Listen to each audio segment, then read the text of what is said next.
प्यारो बच्चों, स्वागत है आपका नेक्स्ट लेक्चर में English language and literature 184 CBSE class 10 2021-22 syllabus. मैं अभी तक 4 वीडियोस अपलोड कर चुकी हूँ। आशा करती हूँ आपने देखी होंगी। मैंने सारी पोएम्स कंप्लीट करा दी हैं जो फर्स्ट टर्म का पार्ट है। आज मैंने एक बहुत इंपॉर्टेंट टॉपिक चूज किया है जो है राइटिंग स्किल्स। सीबीएसई ने पहली बार राइटिंग स्किल्स में एमसीक्यू क्वेश्चंस इंट्रोड्यूस किए हैं और इसमें बच्चों को बहुत डिफिकल्टीज आ रही हैं। इसीलिए यह वाला वीडियो मैंने पहले बनाया। अब आप इसको ध्यान से देखेंगे। पहले हम जानते हैं कि राइटिंग स्किल्स का फर्स्ट टर्म में सिलेबस है क्या। राइटिंग स्किल्स में फर्स्ट टर्म में आपके पास सिर्फ फॉर्मल लेटर है जिसके ऊपर बेस्ड आपके एमसीक्यूज क्वेश्चन आएंगे। एमसीक्यूज मतलब एक ऑप्शन को टिक करना होगा। ठीक है, अब हम आगे बात करते हैं। और क्या क्या है? लेटर टू द एडिटर पहला। एडिटर कौन होता है? जो न्यूज़पेपर को में एडिट करता है, उसको प्रिंट करवाता है। दूसरा है लेटर ऑफ कंप्लेंट, जब हमें कोई कंप्लेंट करनी हो, जैसे कि हमारे घर पानी का सप्लाई अच्छा नहीं है, ड्रेनेज सिस्टम खराब है, इलेक्ट्रिसिटी बहुत कट ऑफ्स रहते हैं। इस तरह से हमें लेटर ऑफ कंप्लेंट करना है ऑफिशियल वाला, इसके ऊपर एमसीक्यूज आएँगे। या फिर बिज़नेस लेटर्स आएँगे, लेटर ऑफ कंप्लेंट बिज़नेस वाले। ठीक है? तो अब इसका हम कुछ-कुछ सैंपल्स हम देखेंगे तो आपको धीरे-धीरे बातें क्लियर हो जाएँगी, सैंपल्स के साथ ज़्यादा अच्छे से क्लियर हो जाएँगी, ठीक है? तो आपका पहले बात तो ये ध्यान में रख लीजिए, राइटिंग सिंक के सिलेबस में सिर्फ़ और सिर्फ़ लेटर है आपके, वो भी फॉर्मल वाला। फॉर्मल लेटर पता है ना आप सबको क्या होता है? इनफॉर्मल तो वो होता है जो हम अपने रिश्तेदारों को लिखते हैं, फ्रेंड्स को लिखते हैं, जिनको हम जानते हैं उनको लिखते हैं। लेकिन फॉर्मल लेटर क्या होता है जो हम किसी ऑफिसेज़ में भेजते हैं, किसी शॉपकीपर को हमें कोई लेटर लिखना पड़ रहा है बाय चांस, हमें स्कूल में भेजना पड़ रहा है कोई लेटर, ये सारे फॉर्मल लेटर्स के अंदर आते हैं। ठीक है? तो एक बात तो ये क्लियर कर दी मैंने आपको।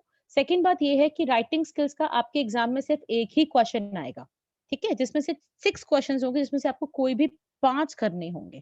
तो 6 के 6 मत करिएगा, सिर्फ 5 करने होंगे, ठीक है? अब सबसे पहले हमें ये जानना होगा कि फॉर्मल लेटर का फॉर्मेट क्या होता है? फॉर्मेट मतलब एक तरीका होता है इसको लिखने का, जिस तरह से हम इसको लिखते हैं और हमें उसको फ़ॉलो करना पड़ता है। सबसे पहले हम भेजने वाले का एड्रेस लिखते हैं, ठीक है? उसके बाद हम डेट लिखते हैं, तारीख। उसके बाद हम जिसको हमें लेटर भेजना है, उसको हम उसका एड्रेस लिखते हैं। ठीक है? आप इसको सीक्वेंशियली याद कर लीजिएगा। फिर हम सब्जेक्ट लिखते हैं। सब्जेक्ट क्या होता है? सब्जेक्ट ये नहीं कि इंग्लिश सब्जेक्ट हम पढ़ रहे हैं। सब्जेक्ट का मतलब कि आप लेटर किस बारे में लिख रहे हैं, उसके बारे में एक छोटा-सा फ्रेज़ लिखते हैं। जैसे अगर हम लिख रहे हैं इलेक्ट्रिसिटी कट ऑफ्स के बारे में कि हमारे यहाँ पे बहुत ज़्यादा बिजली जाती है, तो complaint against the electricity cut offs, frequent electricity cut offs. तो बस एक सिंपल सा छोटा-सा फ्रेज़ हम बनाएँगे, उसको हम सब्जेक्ट में लिखेंगे। फिर सैल्यूटेशन, सैल्यूटेशन क्या होता है? जिसमें हम लिखते हैं डियर सर, डियर मैम, उसको हम सैल्यूटेशन कहते हैं। फिर body of the letter, body of the letter में हम लिखते हैं ना कि वी आर दिस, हम इसलिए लेटर लिख रहे हैं, हमारी प्रॉब्लम क्या है, इसको सॉल्व करो। इस तरह से हम बॉडी ऑफ द लेटर को बोलते हैं। फिर एंडिंग आती है जैसे yours truly, yours sincerely, yours faithfully, best wishes, इसको हम एंडिंग बोलते हैं। और आखिरी में सिग्नेचर लाइन, सिग्नेचर लाइन में आपका नाम आ सकता है, आपकी डेजिग्नेशन आ सकती है। डेजिग्नेशन इसको बोलते हैं कि आपकी क्या पोस्ट है। अगर आपको स्कूल से बोला जाए कि आज आपको एक लेटर लिखना है स्कूल की तरफ से, ठीक है, एक शॉप पे आपको कुछ लाइब्रेरी के लिए बुक्स मंगवानी है, ठीक है, और आप जो है स्कूल के हेड बॉय हैं, तो आखिर में आप अपना नाम लिख के नीचे लिखेंगे हेड बॉय ऑफ, उस स्कूल का नाम लिख देंगे। तो डेजिग्नेशन मतलब वो पोस्ट को कहते हैं जो पोस्ट आप होल्ड करते हैं, ठीक है? मेरे को लगता है आपको समझ आ गया होगा। अब आगे चलते हैं। बहुत ध्यान से सुनिएगा, हर चीज़ बहुत क्लियर हो जाएगी। अब हम पहला सैंपल क्वेश्चन करेंगे। जो ये पहला सैंपल क्वेश्चन है, जो सीबीएसई ने सैंपल पेपर रिलीज़ किया है, मैंने वहीं से लिया है, पहले वाला। उसके बाद मैंने और भी सैंपल क्वेश्चन्स डाले हैं, जिससे आपको थिंग्स क्लियर हो जाएँ। पहले हम इस क्वेश्चन को पढ़ते हैं, पहला सैंपल क्वेश्चन। मैंने आपको बताया था कि आपको कोई भी 5 क्वेश्चन्स करने होंगे आउट ऑफ 6, तो यहाँ पे 6 क्वेश्चन्स हैं इस क्वेश्चन के लिए। पहला क्वेश्चन है, You are Debashri, a resident of Siliguri, Assam. You have to write a letter to the editor of a national daily, drawing attention towards the difficulty faced by differently able people at the tourist spot. इसमें इसका मतलब क्या है कि आप कौन है? आप देवाश्री हैं। इसका मतलब आप जो लेटर लिख रहा है उसका नाम है देवाश्री और वो रेजिडेंट है, मतलब रहने वाली है कहाँ की? सिलीगुड़ी, असम की।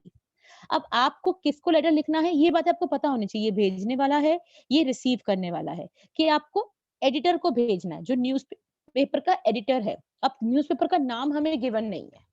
हमें नेशनल डेली लिखा हुआ है, इसका मतलब हमारे नेशन में जो न्यूज़पेपर प्रिंट होता है उसके एडिटर को हमने लेटर लिखना है। और क्या डिफिकल्टी है कि जो डिफरेंटली एबल लोग होते हैं, डिफरेंटली एबल लोग कौन होते हैं बेटा? पहले हम इनको हैंडीकैप पीपल कहते थे, अब हम इनको डिफरेंटली एबल पीपल कहते हैं। जैसे जिनको जो ब्लाइंड होते हैं या डेफ होते हैं या डम्ब होते हैं, जिनको चलने में दिक्कत होती है, ठीक है? इनको हम डिफरेंटली एबल पीपल कहते हैं। तो अब आप क्या कह रहे हैं कि आप देवाश्री हैं, आपको लेटर लिखना है एडिटर को, न्यूज़पेपर के एडिटर को लिखना है। क्यों लिखना है? क्योंकि आपको लगता है कि जो टूरिस्ट स्पॉट्स है ना, जहाँ पे सब घूमने जाते हैं, वहाँ पे ना इन इन हैंडीकैप लोगों के लिए, इन डिफरेंटली एबल लोगों के लिए कोई प्रोविज़न नहीं है, कोई सुख-सुविधाएँ नहीं है। अब देखो, जो जिसकी टाँगें खराब हैं, क्या वो स्टेयर्स चढ़ के कहीं जा सकता है? अगर हम कहीं पे घूमने जाते हैं तो हर जगह हमें रैंप मिलना चाहिए ना। जैसे अगर आप एयरपोर्ट गए तो वहाँ पे रैंप मिला हुआ है कि व्हीलचेयर पे बैठ के भी कोई जा सके, ठीक है? ये ज़रूरी है। अच्छा, अब कोई ब्लाइंड आदमी गया है, उसको अपना रूट देखना है कि उसे कहाँ जाना है, तो वो कैसे देखेगा? तो वहाँ पे ब्रेली स्क्रिप्ट जिसमें से ब्लाइंड लोग पढ़ते हैं, वो भी अवेलेबल होनी चाहिए कि उसे ब्लाइंड पीपल के हाथ में दे दी जाए और वो उसको पढ़ के समझ ले कि उसको कहाँ जाना है। तो ऐसी सुविधाएँ नहीं है कहीं पे भी टूरिस्ट स्पॉट्स पे, इसके ऊपर हमें एक लेटर लिखना है, ठीक है? चलिए, अब हमें लेटर तो लिखना ही नहीं है क्योंकि हमारा एमसीक्यू बेस्ड है। तो देखते हैं इसके ऊपर क्या क्वेश्चन्स आते हैं। पहला क्वेश्चन देखेंगे, select the option with relevant aspects that Debashri should select for this letter। कि इस लेटर में देवश्री क्या-क्या इंक्लूड कर सकता है या कर सकती है, ठीक है? अब देखिए हमारे पास क्या-क्या ऑप्शंस हैं। न्यूज़पेपर का नाम, मैंने आपको जब फॉर्मेट में बताया था कि सेंडर का एड्रेस आएगा, तो उसमें तो इसका न्यूज़पेपर का नाम आएगा ही आएगा, तो ये तो करेक्ट ऑप्शन है, ये तो आना ही आना है। Attached proof of the newspaper subscription, मतलब जो आपने न्यूज़पेपर अपने घर में सब्सक्राइब करा रखा है ना, उसका प्रूफ देना है। इसका क्या मतलब है लेटर में आने का? देवाश्री का एड्रेस, वो अपना सेंडर्स एड्रेस तो मैंने सबसे ऊपर आता है ना, उसका खुद जो हमें भेज रहा है उसका एड्रेस, तो उसका एड्रेस तो आएगा ही आएगा। फॉर्मल टोन का क्या मतलब है? देखो बेटा, जब हम किसी ऑफिसर को लिख रहे हैं, ठीक है ना? या किसी हम एडिटर को लिख रहे हैं, तो हमें बड़ी फॉर्मल होके बात करनी है। हम उसे ये नहीं कह सकते, "अरे यार, हाय, ओ बडी, हाउ आर यू?" ऐसे नहीं बोल सकते। उसको हमने फॉर्मल रह के बात करना पड़ता है। तो फॉर्मल टोन तो आपको यूज़ करनी पड़ेगी। और expected date of the letter received, कि लेटर कब रिसीव हुआ है, उसकी डेट भी हम लिख दें। इस सब की कोई वैल्यू नहीं है। तो कौन-कौन से ऑप्शन सही है आपका? पहला ऑप्शन, तीसरा ऑप्शन और फोर्थ ऑप्शन। तो ये कहाँ पे सैटिस्फाई हो रहा है? 1, 3, 4 हमें चाहिए, तो 1, 3, 4 जो है हमारा डी ऑप्शन है। तो ये हमारा सही आंसर है। ठीक है? अब मैं इसको इरेज़ कर रही हूँ। अभी जैसे नेक्स्ट क्वेश्चन मैं आपको दिखा सकूँ। Okay, next question. Second question कहता है, select the appropriate subject for this letter. इस लेटर में सब्जेक्ट क्या होना चाहिए? मैंने आपको बताया था ना, एक सब्जेक्ट होता है जहाँ पे हम लिखते हैं कि हम लेटर लिख क्यों रहे हैं, उसका पर्पस क्या है। ठीक है? तो इस पर्पस के लिए हम क्या करेंगे? 1 मिनट। पहला देखते हैं, 1 second, let me erase it. ये किसने टिक कर दिया? Okay. Okay, drawing attention towards differently able people. हम चाहते हैं कि सब लोगों का ध्यान उन हैंडीकैप लोगों की तरफ आ जाए। नो, हम ये नहीं चाहते। हमें तो ये कहना है कि टूरिस्ट स्पॉट पे उनके लिए सुख सुविधाएं नहीं है, तो हमें ये तो बिल्कुल भी नहीं कहना है। दूसरा कह रहा है द डिफरेंटली एबल, निग्लेक्टेड और मिसअंडरस्टूड। जितने भी डिसेबल्ड पीपल हैं, उनको दुनिया में कोई ध्यान नहीं रखता, उनको निग्लेक्ट करते हैं, सब उनको नहीं समझ पाते हैं। नहीं, हम ये नहीं कह रहे, हम तो उनको टूरिस्ट स्पॉट से रिलेट कर रहे हैं। Tourist places are an inconvenience to differently able people. अब टूरिस्ट स्पॉट्स जो है वो उनके लिए इनकन्वीनियंस बना हुआ है, उनके लिए प्रॉब्लम बना हुआ है। नहीं, उनके लिए वो प्रॉब्लम थोड़ा है। प्रॉब्लम क्या है? टूरिस्ट पीपल, ये टूरिस्ट प्लेसेस के लिए डिसेबल पीपल प्रॉब्लम नहीं है। क्या प्रॉब्लम है? Inconvenience faced by differently able people at tourist spot. कि जितने भी problems differently able people face कर रहे हैं टूरिस्ट स्पॉट पर, ये हमारा सब्जेक्ट है लेटर का, इसलिए डी आंसर जो है वो बिल्कुल सही है। अब आता है next question, which option should Debashri select to elaborate on the difficulties faced by differently able? अब differently able people को क्या-क्या difficulties होंगी, उसे लेटर में क्या-क्या लिखना है। अब हमारे पास 4 ऑप्शंस हैं। पहला ऑप्शन है absence of ramps of for wheel chair. ये बिल्कुल सही है, रैम्प्स तो होने ही चाहिए, तो ये तो प्रॉब्लम वो लिखेगी देवाश्री लेटर में। फिर उसके ए ही पार्ट में दूसरी बात है अनक्लीन टॉयलेट्स। अनक्लीन टॉयलेट्स क्या सिर्फ डिसेबल पीपल की प्रॉब्लम है? नहीं, अनक्लीन जो टॉयलेट्स हैं वो तो सबकी प्रॉब्लम है। तो ये पॉइंट तो उसका गलत हो जाता है। ठीक है? थर्ड पॉइंट देखते हैं ए पार्ट का ही। ए पार्ट का थर्ड पॉइंट क्या है? High ticket prices. ये तो सभी के लिए है, इसमें सिर्फ डिसेबल पीपल की बात कहाँ से आ गई? सेकंड देखते हैं अनसुटेबल विजिटिंग टाइमिंग्स। कभी कोई भी बंदा कभी भी घूमने आ जाता है, ये तो सभी के लिए है ना, फिर ये सिर्फ डिसेबल्ड के लिए क्यों है? Tourist guides untrained in sign language. आपको पता है, आपने देखा होगा dumb and deaf people sign language करके बात करते हैं। ठीक है? तो जो वहाँ पे जो गाइड्स हैं, वो ही लैंग्वेज नहीं जानते हैं, इसलिए डिसेबल्ड पीपल वहाँ पे कुछ समझ ही नहीं पाते हैं, ये पॉइंट हो सकता है। Lack of Braille script, tourist pamphlet, जो पैम्फलेट्स मिलते हैं वहाँ पे, जिससे हमें पता चलता है कि हमें कहाँ जाना है, क्या करना है, कहाँ से चीज़ें खरीदनी है, वो ब्रेली लिपि में नहीं लिखे होते। हाँ, ये भी ठीक है। तो बी पार्ट में हम ये कह सकते हैं कि ये दोनों पॉइंट तो ठीक है, लेकिन बी पार्ट में ये वाला पॉइंट तो नहीं जा रहा है। ठीक है? इसलिए हम नेक्स्ट ऑप्शन को देखेंगे। Absence off ramp for wheelchair, ramp नहीं बने हुए, स्टेयर्स बनी हुई है हर जगह, तो व्हीलचेयर कैसे जाएगी? Tourist guides untrained in sign language, दोबारा वही आ गया, हम तो कह ही रहे हैं ये बात सही है। लैक ऑफ ब्रेली स्क्रिप्ट, ये भी सही है। तो इसका मतलब सी की तो तीनों बातें सही हैं। ठीक है, हमें तीनों सही लग रही है। ठीक है, अब आगे फिर भी हमें आगे के ऑप्शन देखना ज़रूरी है बेटा। Don't neglect the rest of the option. चलिए आगे देखते हैं। डी ऑप्शन क्या कह रहा है? Unclean toilets. अनक्लीन टॉयलेट्स का क्या रिलेशन है? अनक्लीन टॉयलेट से वो तो सभी के लिए है, अगर अनक्लीन है तो डिसेबल्ड के लिए क्यों है? हाई प्राइसेस भी सभी के लिए हैं, विजिटिंग टाइमिंग्स अलग-अलग हैं सबके, वो भी सभी के लिए हैं। तो इससे हमें समझ आता है कि हमारा आंसर कौन-सा सही है। हमारा आंसर सी पार्ट का सही है, क्योंकि इसके तीनों पॉइंट हमारे क्वेश्चन के साथ जा रहे हैं। जिसके सारे पॉइंट्स जाएँगे उसी को तो हम कंसीडर करेंगे ना, ठीक है? चलिए अब हम आगे चलते हैं नेक्स्ट क्वेश्चन पे। Devashree shares some suggestions in her letter. वो कुछ सजेशंस भी दे रही है लेटर के अंदर, जिससे वो अपने इश्यू को समझा पाए कि उसका प्रॉब्लम क्या है, लेटर वो क्यों लिख रही है। Select the option that helps a complete the suggestion. अब यहाँ पे कुछ फिल इन द ब्लैंक्स दे दिए गए हैं, हमें उसको पूरा करना है। अब क्या है? In my opinion the media can play a pivotal role. अब देवश्री कह रही है कि मेरे ओपिनियन में मीडिया जो है वो सबसे अहम भूमिका अपनाता है, अहम रोल प्ले कर सकता है किसमें? इन ट्रांसफॉर्मिंग पीपल समथिंग, पीपल के किसी चीज को चेंज करने में, किस चीज को चेंज करने में, हमें देखना है किस चीज को चेंज करने में। And also dash against negligence to the needs of the differently able at the tourist spot shall go a long way in bringing about the positive change। एक तो लोगों के किस चीज को हमने बदलना है, और दूसरी अगेंस्ट, अगेंस्ट हमें किस चीज के लिए क्या करना है। नेग्लिजेंस टू द नीड्स, हम निग्लेक्ट कर रहे हैं, हम ध्यान नहीं दे रहे हैं डिफरेंटली एबल लोगों की नीड्स की तरफ टूरिस्ट स्पॉट्स पे।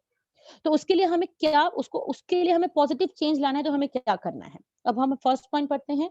ट्रांसफॉर्मिंग पीपल्स, आप ना आंसर को ना फिल इन द ब्लैंक के साथ रीड करके देखिए। Transforming people's believes and tradition, क्या हम किसी के कल्चर की बात कर रहे हैं जो हम बिलीफ और ट्रेडिशन में आ गए? किसी हम रिलीजियस मैटर की बात कर रहे हैं? कंपोजिंग सॉन्ग्स, गाने गाने की बात कर रहे हैं? नहीं। परसेप्शन एंड एटीट्यूड, लोगों का हमें परसेप्शन चेंज, देखने का नजरिया, परसेप्शन बोलते हैं किसी चीज को परखने का नजरिया सबका अलग अलग होता है, तो हमें लोगों के परसेप्शन और एटीट्यूड, बिहेवियर को चेंज करना है। और हमने आगे also dash against negligence, कॉशनिंग the authorities, authorities को हमें कॉशन करना है, हमें उसको प्रिकॉशन देनी है, हमें उसको आगाह करना है कि ये जो डिफरेंटली एबल पीपल हैं, इनकी नीड्स फुलफिल नहीं हो पा रही हैं जब ये टूरिस्ट स्पॉट पे जाते हैं वहां पर। ठीक है, बी पार्ट हमें सही लग रहा है, लेकिन हम सी और डी भी जरूर देखेंगे। ट्रांसफॉर्मिंग पीपल्स प्रेफरेंसेस, हम किसी को कोल्ड ड्रिंक तो यहाँ पे सर्व नहीं करें, चाय और कोल्ड ड्रिंक में ऑप्शन तो नहीं दे रहे हैं। प्रोटेस्ट करना, प्रोटेस्ट तो होता है कि रैलीज निकालना, कैंपेनिंग करना, तो हम तो वो नहीं कर रहे हैं। इंटरैक्शन को चेंज करना, नहीं। कीपिंग मिनिमम इंटरफेरेंस, हम इंटरफेरेंस की बात ही नहीं कर रहे हैं। तो इसमें कौन सा ऑप्शन सही होगा? बिल्कुल इसमें बी पार्ट बिल्कुल सही है। ठीक है, अब मैं आगे मूव करती हूँ नेक्स्ट क्वेश्चन के लिए। अब हमारे पास 2 पॉइंट दिए हुए हैं कि हमारे कंक्लूडिंग पार्ट में इन दोनों पॉइंट्स में से कौन सा पॉइंट सही है। पहला पॉइंट पढ़ते हैं। I expect the authorities to take actions on this issue, मैं चाहती हूँ कि अथॉरिटीज इसमें कोई एक्शन ले। Please post my thoughts in your newspaper, इसलिए आप मेरे थॉट्स को न्यूज़पेपर में पोस्ट कीजिए। Second point, I hope my views get published in the columns of your newspaper, मैं आशा करती हूँ कि आप मेरी बातों को जरूर अपने न्यूज़पेपर में प्रिंट करेंगे, जिससे सो दैट दिस इशू में गार्नर, जिससे ये इशू जो है उसको पूरी जनता का सपोर्ट मिले। क्योंकि हमें पता ही नहीं है, हम ये नहीं चाहते कि डिफरेंटली एबल लोग ना घूमने जाएं, लेकिन हमें पता ही नहीं है कि उनको इतनी प्रॉब्लम हो रही है जब वो घूमने जाते हैं। ठीक है, तो अब देखते हैं कौन सा ऑप्शन सही है। फर्स्ट ऑप्शन कहता है yes to option one because of the authoritative tone. पहले वाले ऑप्शन में ना उसने अथॉरिटी के साथ बोला है कि जैसे वो किसी को ऑर्डर कर रही है, इसलिए पहला ऑप्शन सही है। ठीक है, देखते हैं सेकंड पार्ट क्या कहता है। सेकंड पार्ट क्या कह रहा है? Second part says no to option one, option one गलत है क्योंकि यहाँ पे इनफॉर्मल टोन यूज कर रही है, वो फॉर्मेलिटीज यूज नहीं कर रही है जो हमें करनी चाहिए फॉर्मल लेटर्स में। Yes to option two because of the tone of the polite expectation, two का आंसर सही है क्योंकि वो बड़ा पोलाइटली बात कर रही है उसमें। या no to option two, option two जो है वो गलत है क्योंकि उसके अंदर सर्टेनिटी, वो पक्के इरादे से कुछ कह रही है, तो इसका आंसर क्या होने वाला है? सी, क्योंकि वो पोलाइट एक्सपेक्टेशंस एक्सपेक्ट कर रही है कि आशा करती हूँ कि आप मेरे बात को न्यूज़पेपर में छापेंगे। 6th question, select the option that completes the concluding line. आखिरी लाइन क्या होनी चाहिए लेटर की? I hope that my letter will, क्या होगा?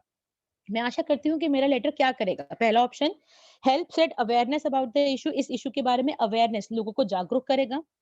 Lead the action against all authorities responsible at tourist spot, जितनी भी डिपार्टमेंट इस बारे में काम कर रहे हैं कि टूरिस्ट स्पॉट पे क्या क्या होनी चाहिए, उसके अगेंस्ट एक्शन लिया जाएगा अगर मैं ये लेटर लिख रही हूँ तो। It will improve circulation of the national daily, national daily मतलब न्यूज़पेपर, न्यूज़पेपर का सर्कुलेशन अच्छा, मतलब बहुत लोग उस न्यूज़पेपर को खरीदने लग जाएंगे। Result in the positive reviews by the readers, जो न्यूज़पेपर को रीड, जो तुम्हारे न्यूज़पेपर को रीड करते हैं ना, उनका वो आपके न्यूज़पेपर को बहुत पॉजिटिव रिव्यूज देंगे और लोग अट्रैक्ट होंगे तुम्हारा न्यूज़पेपर खरीदने के लिए। क्या देवाश्री इसलिए लेटर लिख रही है? नहीं, वो इसलिए लिख रही है जिससे अवेयरनेस फैल जाए कि इस इश्यू में, क्या इश्यू है कि टूरिस्ट स्पॉट्स पे डिफरेंटली एबल लोगों को कुछ सुविधाएं कम मिलती हैं। वो इश्यू के लिए अवेयरनेस फैलाना चाहती है, वो लोगों को जागरूक करना चाहती है। ठीक है? तो इसमें से बेटा आपको कोई 5 क्वेश्चंस करने होंगे एग्जाम में, आपको ये ध्यान रखना है। आपके पास 6 क्वेश्चंस आएंगे लेकिन आपको कोई 5 करने होंगे। ठीक है? अब हम नेक्स्ट सैंपल करते हैं। नेक्स्ट सैंपल क्वेश्चन है, Anita, a student of New Agra Public School, has written a letter to the editor of Navjeevan Times expressing concern over traffic menace on roads and requesting authorities to make a zebra crossing outside the school. अब अनीता जो है वो new Agra public school की एक student है, उसको letter लिखना है, फिर से एक एडिटर को लिखना है। यहाँ पे हमें न्यूज़पेपर का नाम दिया हुआ है नवजीवन टाइम्स, और उसे क्या एक्सप्रेस करना है कि उसके स्कूल के बाहर ज़ीब्रा क्रॉसिंग नहीं बना हुआ। ज़ीब्रा क्रॉसिंग पता है, जिसमें व्हाइट व्हाइट लाइन, जिसके हम वॉक करके हम रोड क्रॉस करते हैं, और उससे होता क्या है, ट्रैफिक बुरी तरह से फंस जाता है रोड पे और बच्चों को दिक्कत होती है आने और जाने में। तो आप अनीता अब लेटर लिख रही है। अब मुझे आप ये बताइए, अनीता अपने पर्सनल मैटर पे लेटर लिख रही है कि वो किसी स्कूल के मैटर पे लिख रही है? ऑब्वियसली वो स्कूल के मैटर पे लिख रही है। तो आपको यहाँ पे एक्स्ट्रा केयरफुल इसलिए रहना है क्योंकि यहाँ पे अनीता स्कूल के बिहाफ पे लिखेगी, तो आपको उसको ध्यान में लिखते हुए आपको सारे आंसर्स करने हैं। तो आप क्वेश्चन दिमाग में बिठा लीजिए। अनीता स्कूल की स्टूडेंट है, बाहर ज़ीब्रा क्रॉसिंग नहीं बना हुआ जिससे बहुत ट्रैफिक हो रहा है, और वो किस स्कूल में पढ़ती है इसका भी आप याद कर लीजिए, न्यू आगरा पब्लिक स्कूल में पढ़ती है, और नवजीवन टाइम्स को उसने लिखना है लेटर। ठीक है, चलिए अब हमें बताना है इस क्वेश्चन में, पहले क्वेश्चन में the select the option with relevant aspects that Anita should select for this letter. क्या क्या उसको इस लेटर में इंक्लूड करना है? ठीक है, अब हम देखते हैं क्या क्या इंक्लूड करना है। पहला, द न्यूज़पेपर्स नेम, उसको न्यूज़पेपर का नाम डालना ही पड़ेगा जब वो सेंडर्स एड्रेस लिखेगी तो। अनीता का स्कूल एड्रेस, हाँ वो स्कूल के बिहाफ पे लिख रही, तो सेंडर्स एड्रेस में स्कूल का एड्रेस आएगा। अनीता का खुद का एड्रेस आएगा? No, she will not write her own address because she is writing on the behalf of the school. क्या उसको फॉर्मल टोन यूज करनी है? बिल्कुल करनी है। क्या उसको एक्सपेक्टेड डेट बतानी है कि लेटर कब तक रिसीव हो जाएगा? नो, कोई जरूरत नहीं है इस बात की। तो इसका मतलब हमारा 1, 2 और 4 ऑप्शन जहां आता है वो आंसर हमारा करेक्ट है, वो है सी पार्ट। ठीक है, अब हम नेक्स्ट क्वेश्चन की तरफ चलेंगे। Okay, sorry, give me a second, it's just opening up. Yes, this is the question number 2 for this letter. Select the appropriate subject for this letter. इसका सब्जेक्ट क्या होने वाला है? जीब्रा क्रॉसिंग सब्जेक्ट है? नहीं। सब्जेक्ट पता है ना कि हम लेटर किस लिए लिख रहे हैं? Less number of zebra crossings on road. हम पूरी रोज का हमने ठेका तो ना उठाया हुआ है, हम तो सिर्फ अपने स्कूल के रोड, बाहर जो रोड है उसकी बात कर रहे हैं। Inconvenience due to absence of zebra crossing outside the school, कि हमारे स्कूल के बाहर इनकन्वीनियंस हो रही है, प्रॉब्लम हो रही है क्योंकि जीब्रा क्रॉसिंग नहीं बनी हुई है। और ट्रैफिक का menace on the road, traffic दिन पर दिन रोड्स पे बढ़ता जा रहा है। तो हमारी रोड की बात करेंगे, हम सबकी रोड की बात क्यों करेंगे? तो आपको समझ आ रहा है कि सी ऑप्शन हमारा करेक्ट आंसर है। ठीक है, चलिए हम आगे बढ़ेंगे इस क्वेश्चन में। इसका भी हमने 2 ही पार्ट किए हैं, we have more parts, total 6 parts हैं हमारे पास इसके भी। चलिए, this is next question. Which option should Anita select to elaborate on the difficulties faced by school? अब उसको बॉडी ऑफ द लेटर में क्या इंक्लूड करना है, क्या प्रॉब्लम हो रही है, लेटर में क्या इंक्लूड करेगी? पहला पार्ट पढ़ते हैं। Road remains congested and traffic jams are common, road congested हो जाती है, वहां पे ट्रैफिक लग जाता है। कंजेस्ट मतलब भर जाती है, ट्रैफिक लग जाता है और ट्रैफिक जैम्स बहुत कॉमन है।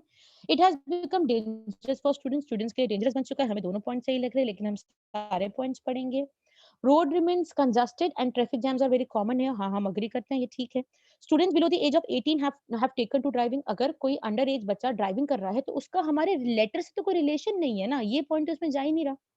Second, third point, roads are ill shaped. Roads जो है वो बेकार बनी हुई है, मेंटेन नहीं है। इसका क्या मतलब है? हमारे लेटर का जो थीम है ना, उसको याद रखो। हमें ज़ीब्रा क्रॉसिंग की बात करनी है कि हमारे स्कूल के बाहर ज़ीब्रा क्रॉसिंग नहीं बना हुआ। During the rainy whether the number of accidents is more. ये कोई बात है? हम तो रोड की बात ही नहीं कर रहे। Road remains packed with trucks and ambulance. हाँ, ये हो सकता है कि ट्रक्स और एम्बुलेंस वहां पे आके फंस जाते हैं, चलो ये मान लेते हैं। Drivers of the school van do not take care of the student. यहाँ पे टेकिंग केयर की बात कहाँ से आ गई कि ड्राइवर्स जो हैं और जो स्कूल वैन के अपने बच्चों का ध्यान नहीं रख रहे हैं, जिसको वो वैन में लेके आ रहे हैं। तो इसका मतलब जिसके सारे ऑप्शंस करेक्ट हो, आपको उसके साथ जाना है, तो A is the correct answer. I hope you are understanding जो आपको समझाया जा रहा है, ठीक है। आप दोबारा दोबारा प्रैक्टिस कर लीजिएगा इन क्वेश्चंस का, जिससे आपको अच्छे से समझ आ जाए, ठीक है। अब नेक्स्ट क्वेश्चन में, complete the sentence with reference to the letter. अब लेटर के हमें एक सेंटेंस है, उसे कंप्लीट करना है। Dash on the road makes it tough for the people, specially school students to cross the road. इनकी वजह से जो हम लिखने वाले हैं, इसकी वजह से बहुत टफ हो गया है लोगों के लिए और बच्चों के लिए रोड को क्रॉस करना। मैंने स्पीड ब्रेकर्स की वजह से, हम स्पीड ब्रेकर्स के बारे में लिख रहे हैं क्या लेटर में? नहीं। कुछ अब फ्यू ज़ीब्रा क्रॉसिंग्स हमें तो पता ही नहीं है कितने हैं, हमारे तो स्कूल के बाहर एक भी नहीं है। नो स्पीड ब्रेकर्स ऑफ और ज़ीब्रा क्रॉसिंग, ना स्पीड ब्रेकर्स है ना ज़ीब्रा क्रॉसिंग है। फुटपाथ फॉर पेडेस्ट्रियंस, फुटपाथ से क्या रिलेशन हुआ? ठीक है, तो इसका आंसर कौन सा करेक्ट हुआ? सी वाला। नेक्स्ट क्वेश्चन पे आएंगे। Fifth question says, again complete the sentence. Dash, I request the concerned authority to make provision of creating zebra crossing on the road so that crossing the road would not be a life threatening task for the children and other people. इसका मतलब क्या है कि मैं request कर रही हूँ authorities से कि वो प्रोविजन करें, एक ऐसा तरीका निकालें और आके जीब्रा क्रॉसिंग बनाए हमारे स्कूल के बाहर वाली रोड पर, जिससे लाइफ थ्रेटनिंग ना हो जाए। क्योंकि देखो बेटा, ये हमारी लाइफ को थ्रेटन हो गया ना, ये हमारी लाइफ के लिए बुरा हो गया। बच्चे अगर बाहर निकल रहे हैं, किसी का एक्सीडेंट हो सकता है, कुछ भी हो सकता है ना। तो ये हमारे चिल्ड्रन और हमारे आसपास के लोगों के लिए बहुत डिफिकल्ट हो गया है। तो अब ये अनीता किसके बिहाफ पे लिख रही है? तो हमें क्या लिखना है? ए पार्ट देखिए क्या है, on behalf of the students and school authorities, कि वो स्कूल अथॉरिटीज और स्टूडेंट के बिहाफ पे ही कहना चाहती है, या वो on behalf of citizen of the country, country में रहने वाले लोगों के बिहाफ पे कहना चाहती है, on behalf of residents of Ramnagar, Ramnagar में जितने भी लोग रहते हैं उनके बिहाफ में कहना चाहती है, on behalf of me and my classmates, अपने और अपने क्लासमेट्स के बिहाफ पे कहना चाहती है। नहीं, वो किसके बिहाफ पे कहना चाहती है? She wants to say this on behalf of students and the school authorities. तो A part would be the correct one. Okay, इसका लास्ट क्वेश्चन रह गया। Let us do the last question of this simple question. This is, select the option that correctly justifies the choice of the concluding portion of the letter. Letter का concluding part क्या होगा? अब हम दोनों part पढ़ेंगे, आखिर में conclusion क्या आएगा और हमें बताएंगे कौन सा पार्ट इसके लिए सही है।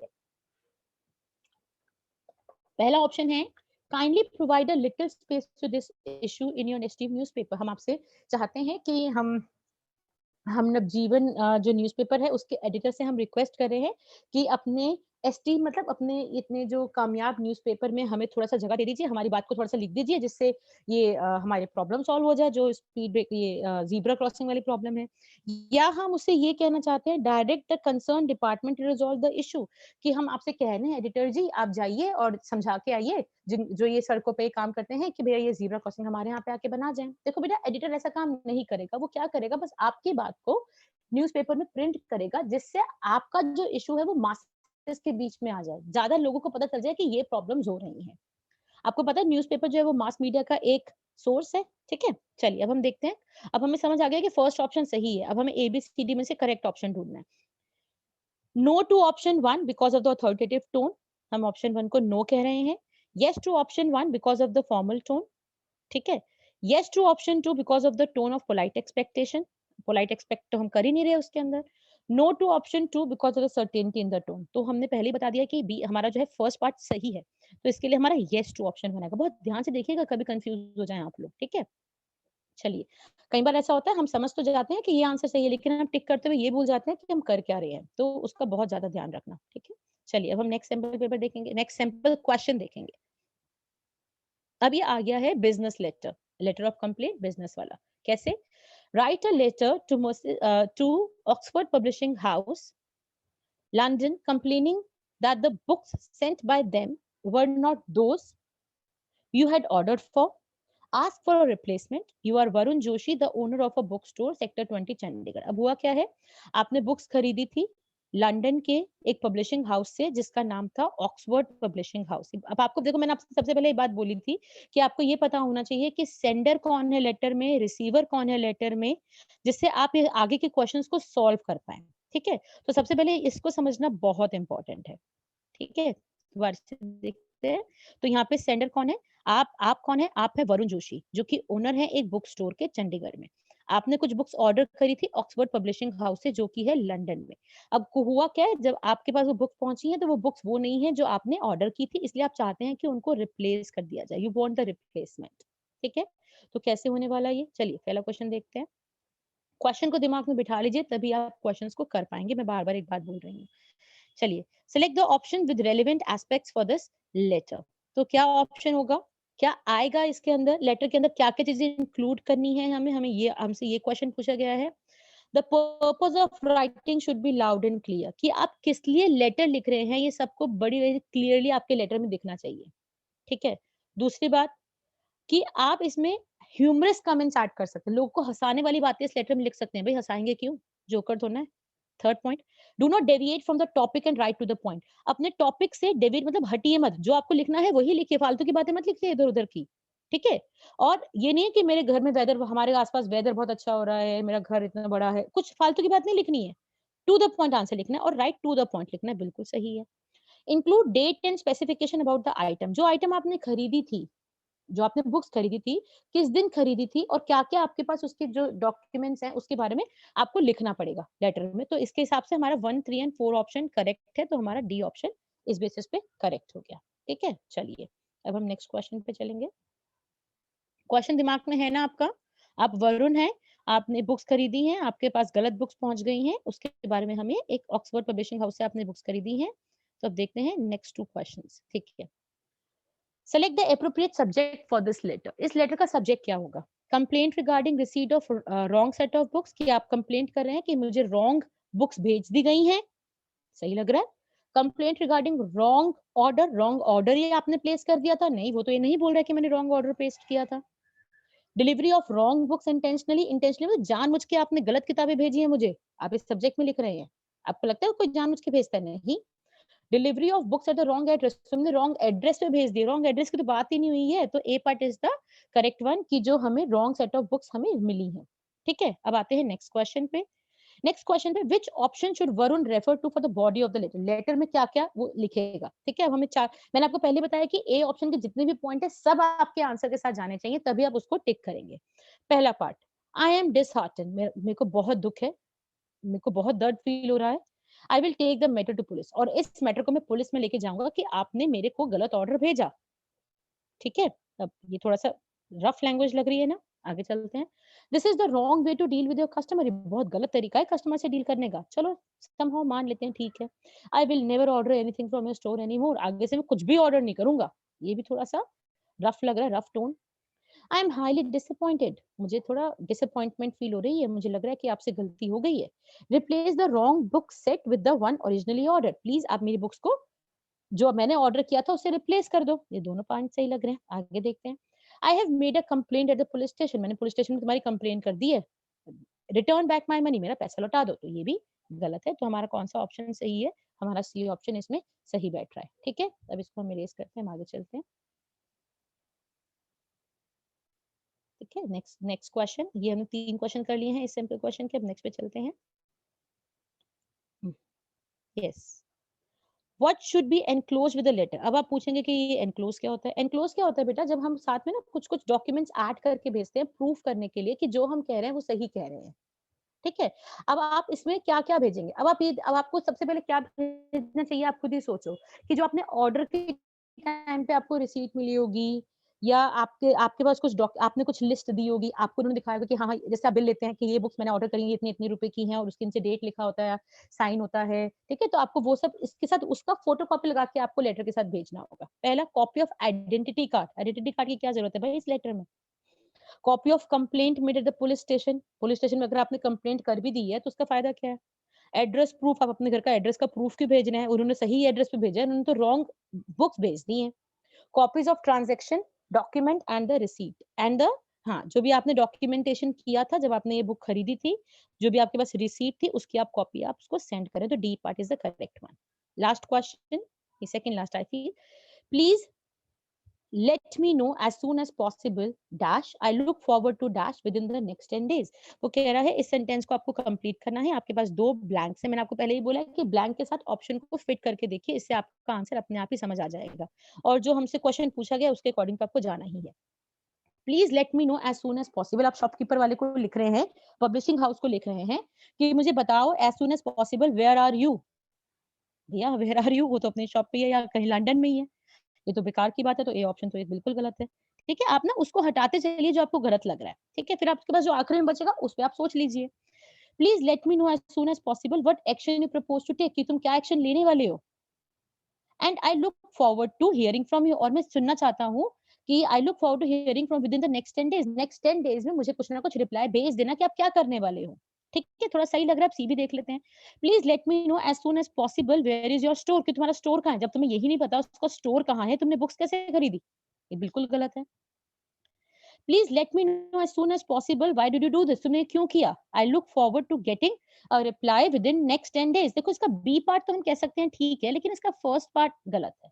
ठीक है, तो इस हिसाब से हमारा बी पार्ट बिल्कुल सही है कि भैया अब तुम क्या करने वाले हो, जो मेरी बुक्स तुमने गलत भेज दी है और मुझे 10 डेज के अंदर अंदर इसका मुझे बता दो। ठीक है, अब कॉम्प्लीमेंट्री क्लोज ये बहुत इंपॉर्टेंट है, आप इसमें जरूर गलती करते हैं कि कॉम्प्लीमेंट्री क्लोज क्या होगा। योर्स सिंसियरली, देखो अब ये जो आपने लिखा हुआ है ना YOUR, ये कॉमा लगा के एस, मुझे पता नहीं किसने सिखाया है, लेकिन ये बहुत बच्चे ये गलती करते हैं, ये बिल्कुल गलत है, बिल्कुल गलत है।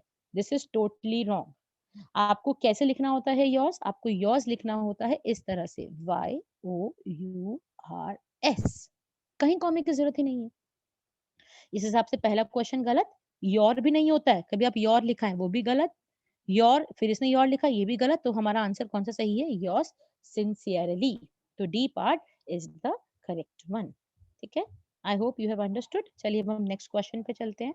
इस बात को बहुत ध्यान रखना बेटा, ये योर्स वाली बात एग्जाम में आ सकती है। अब ये हम लास्ट क्वेश्चन करने वाले हैं, मैंने सारे सैंपल्स इंक्लूड कर लिए हैं जिससे आपकी कोई भी क्वेरी ना बचे।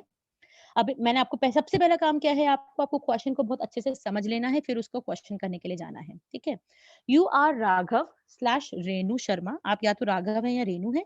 You are the president of RWA C block Janakpuri, आप जनकपुरी में रहते हैं और वहां पे आप प्रेसिडेंट हैं।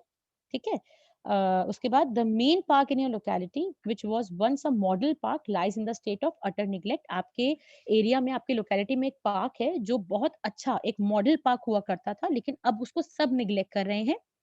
It has become a favorite spot for anti-social elements and a permanent resting place for stray animals. वहाँ पे क्या हो रहा है अभी, वहाँ पे उस वो जो पार्क है वो किसका जगह बन गई है? वो जगह बन गई है स्ट्रे एनिमल्स, जो इधर-उधर गाय घूमती रहती हैं, डॉग्स घूमते रहते हैं, वहाँ पे अब वो रेस्ट करते रहते हैं, वो सब गंदगी फैलाते रहते हैं। और एंटी सोशल एलिमेंट्स जो हमारी सोसाइटी के लिए अच्छे नहीं, माइट बी चोर आके बैठे रहते हैं, कुछ अननोन स्ट्रेंजर्स आके बैठे रहते हैं, वहाँ पे ये सब चलता रहता है।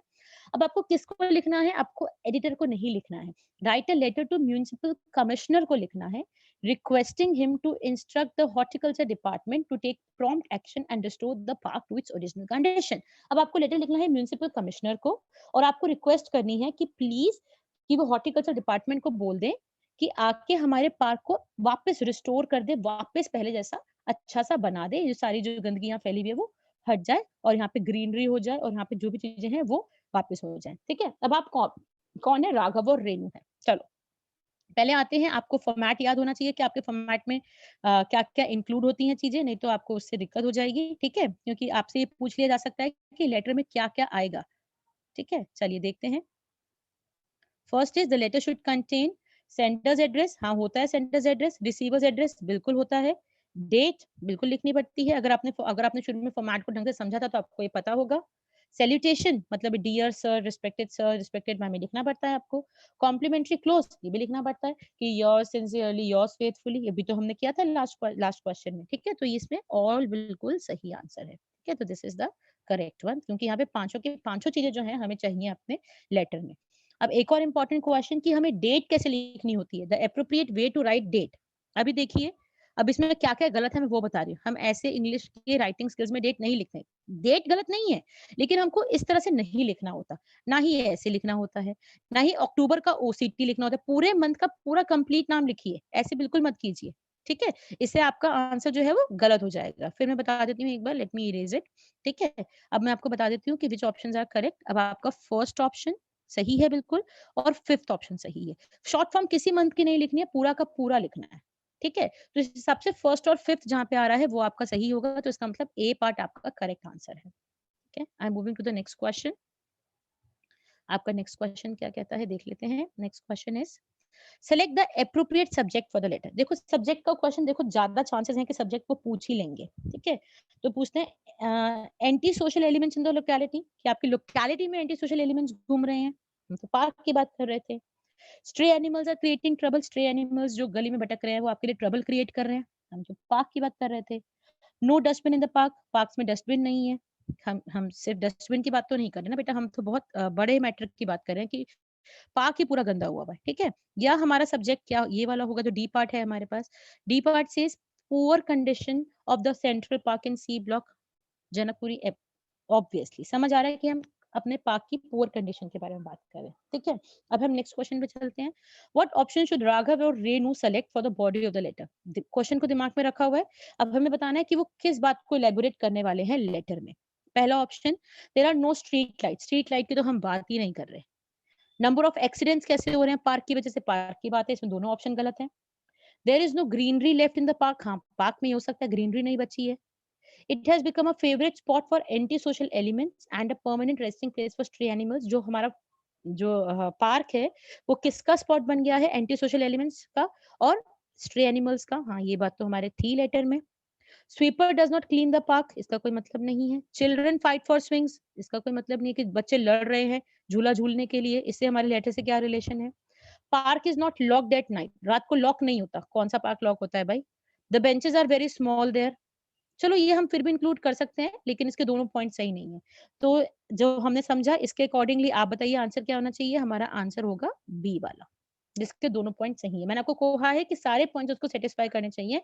अगर सारे पॉइंट सेटिस्फाई नहीं कर रहे हैं तो इसका मतलब आप गलत आंसर भी टिक कर सकते हैं। इसलिए आप पूरे क्वेश्चन को पढ़िए, उसके बाद ही अपना अल्टीमेटली आंसर टिक कीजिए, ठीक है। चलिए अब हम ये फिफ्थ और सिक्स क्वेश्चन भी देख लेते हैं। ये लास्ट क्वेश्चन है सैंपल के। Complete the sentences, complete the sentence with reference to the letter. पहला है, फर्स्ट एक ही सेंटेंस है, these activities are causing a lot of problems to the resident. जो भी ये हो रहा है ना, पार्क खराब हो गया, ये जो भी प्रॉब्लम हो रही है इससे यहाँ के रेजिडेंट्स को, यहाँ पे रहने वाले लोगों को बहुत प्रॉब्लम हो रही है। और क्या हो रहा है, and dash of the locality, और लोकेलिटी का कुछ हो रहा है जो हमें ऑप्शंस में से जानना है। And killing the valuable time, valuable time को किल, मतलब वैल्यूएबल टाइम खराब हो रहा है पार्क की वजह से, ये मुझे समझ नहीं आ रहा कैसे। स्प्रेडिंग डिजीजेस, पार्क खराब है तो डिजीजेस फैल रही है, मस्कीटोज की तो बात ही नहीं कर रहे हैं। स्पॉइलिंग द पेंट, की जो लोकेलिटी का व्हाइट वॉश है वो खराब हो रहा है, भैया उसकी भी बात नहीं कर रहे हैं। स्पॉइलिंग द एटमॉस्फेयर, हाँ एटमॉस्फेयर तो खराब हो रहा है क्योंकि यहाँ पे social elements, anti social elements आ गए, हम तो जैसे थीव्स वगैरह या कुछ स्ट्रेंजर्स वगैरह वहां घूमते रहते हैं। तो डीप पार्ट जो है वो बिल्कुल सही है, ठीक है। अब हम नेक्स्ट क्वेश्चन पे चलेंगे। Next question says select the option that correctly justifies the choice of the concluding portion of this letter। अब कंक्लूजन में क्या आना चाहिए लेटर के, ठीक है। क्या है first point, I request you to take immediate remedial action to restore the beauty of the park. मैं आपसे रिक्वेस्ट करती हूँ, वो म्युनिसिपल कमिश्नर को लिख रही है ना, तो कह रही मैं आपसे रिक्वेस्ट करती हूँ कि आप एक रेमेडियल फटाफट से रेमेडी कर दीजिए, हमारे पार्क को आके वापस ब्यूटीफुल बना दीजिए। I am requesting you. और सेकंड ऑप्शन कह रहा है, I request you to give appropriate space to my issue in your newspaper. भाई हम तो एडिटर को लिख ही नहीं रहे थे, तो न्यूज़पेपर की बात कहाँ से आ गई, हम तो डायरेक्टली कंप्लेंट लेटर लिख रहे हैं, ये हम लेटर टू एडिटर लिख ही नहीं रहे हैं, तो सेकंड ऑप्शन तो बिल्कुल ही गलत है। तो अब एबीसीडी को देखिए, only 2 is correct, only 1 is correct, both 1 and 2 और नीदर 1 और 2। तो आप बताइए बी पार्ट आपका करेक्ट आंसर है, ठीक है।